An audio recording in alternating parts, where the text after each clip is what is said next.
قبلہ بیت المقدس تھا. مدینہ کا ڈائیگرام ایسا تھا کہ نارتھ کی طرف مسجد اقصی کا قبلہ تھا، رخ تھا، اور ساؤتھ کی طرف مدینے میں رہتے ہوئے بیت اللہ تھا. ایک ہی وقت میں دو قبلوں کی طرف رخ نہیں کیا جا سکتا تھا. اللہ کے نبی صلی اللہ علیہ وسلم کئی مہینوں تک بیت المقدس کی طرف یعنی مدینے میں نارتھ کی طرف رخ کر کے نماز پڑھتے رہے. نگاہیں اوپر اٹھتی تھی. حضور کی یہ تمنا اور آرزو تھی کہ بیت اللہ کا قبلہ بنایا جائے. قد نرى تقلب وجهك في السماء ولنولينك قبلة ترضاها فول وجهك شطر المسجد الحرام. آیتیں اترنی شروع ہوئی. کئی مہینوں کے بعد مسجد اقصی کے بجائے بیت اللہ کو قبلہ بنایا گیا. اب ہمیشہ کے لیے بیت اللہ قبلہ ہوا. لیکن یہ بات سمجھنے کی کہ ہمارا پہلا قبلہ مسجد اقصی رہا ہے. ہمارا تعلق ایمانی ہے اور جذباتی ہے اور اخلاقی اور دینی اور ایمانی ہے. اس رشتے کو ہم کبھی مسلمان بھول نہیں سکتے. دوسری بات ہمیں یہ سمجھنا ہے کہ مسجد اقصی ایسی مسجد ہے جس کا بڑے اونچے الفاظ میں قرآن میں تعارف کرایا گیا. یاد کریں اس وقت کو جو معراج کا واقعہ ہے. سبحان الذی اسری بعبدہ لیلا من المسجد الحرام الى المسجد الاقصى الذي باركنا حوله. یہ چھوٹے الفاظ میں بہت اونچے الفاظ. اللہ کے نبی صلی اللہ علیہ وسلم کے معراج کا سفر چاہے تو بیت اللہ سے سیدھا سدرۃ المنتہا سے آگے کیا جا سکتا تھا، لیکن اللہ کا ارادہ تھا کہ بیت اللہ کے بعد اللہ کے نبی کی حاضری بیت المقدس میں ہو. آپ معراج کے سفر میں بیت المقدس گئے اور پھر اللہ کے نبی کا اونچا سفر ہو.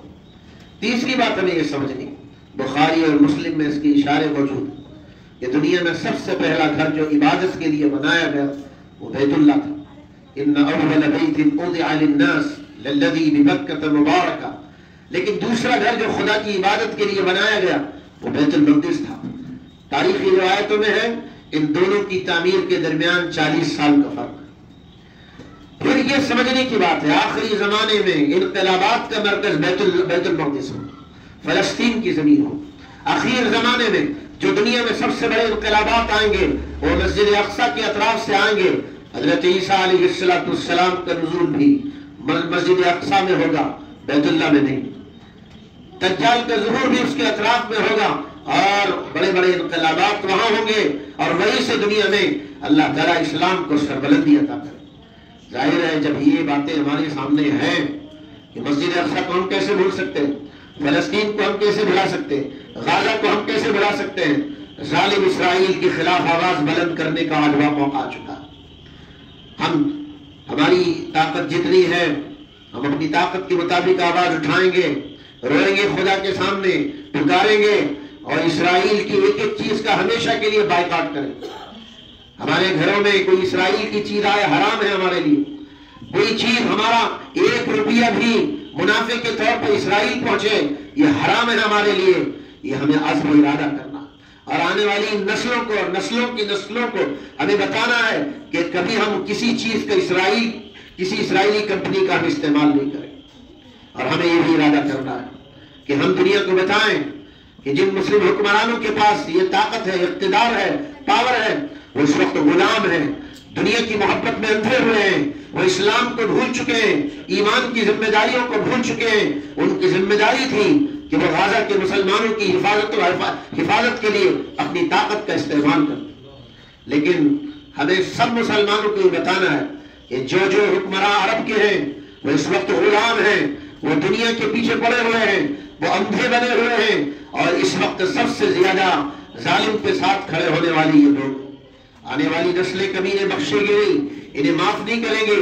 یہ اسلام کے نام پر جی رہے ہیں، یہ ان کو خوشائش زندگی اسلام کی برکتوں کی بنیاد پر ملی ہے. یہ زندگی ہمیشہ ان کی باقی رہنے والی نہیں. یہاں آنے کے بعد میرا ایمان زندہ ہوا. ان بچوں کی ایکٹیویٹیز دیکھنے کے بعد میرا غم تازہ ہوا. مجھے یہ محسوس ہوا کہ غزہ کے مسلمان کس تکلیف اور درد کے ساتھ زندگی گزار. مفتی فرحان صاحب برائٹ مکتب کے نام سے جو اس علاقے میں کام کر رہے ہیں، ایک مثالی کام ہے. مولانا صرف الفاظ سکھانا نہیں چاہ رہے، مولانا آپ کا دل بدلنا چاہ رہے ہیں، مولانا آپ کی فکر بدلنا چاہ رہے ہیں. وہ چاہ رہے ہیں کہ صرف الفاظ آپ کے پاس نہ آئے، الفاظ اصل نہیں ہوتے، روح اصل ہوتی ہے۔ الحمدللہ اس علاقے میں چھوٹا سا مکتب قابل قدر ہے یہاں کا کام، اور مبارکبادی کے قابل ہے۔ میں مفتی صاحب کو، ان کے گھر والوں کو، ان کے ساتھ کام کرنے والے، کھڑے ہونے والے اور فقائے کار کو، یہاں پڑھنے والے بچے بچیوں کو مبارکبادی دیتا ہوں کہ سب کو یہ موقع نصیب ہوا۔ اللہ تعالیٰ جن کے مقدر کو سنوارنا چاہتا ہے، جن کو بہت آگے لے جانا چاہتا ہے، اللہ ان کو یہ مواقع عطا فرماتا ہے۔ میں شکر گزاری کے ساتھ اپنی بات کو ختم کرتا ہوں اور امید کرتا ہوں کہ مفتی صاحب کی محنت جاری رہے گی۔ آپ اللہ کو دیکھ کر، دین کی ضرورتوں کو دیکھ کر کام کرتے چلے جائیں، انشاءاللہ آپ اس علاقے میں دین کو زندہ کرنے والوں میں انشاءاللہ شمار ہوں گے۔ وآخر دعوانا ان الحمدللہ رب العالمین۔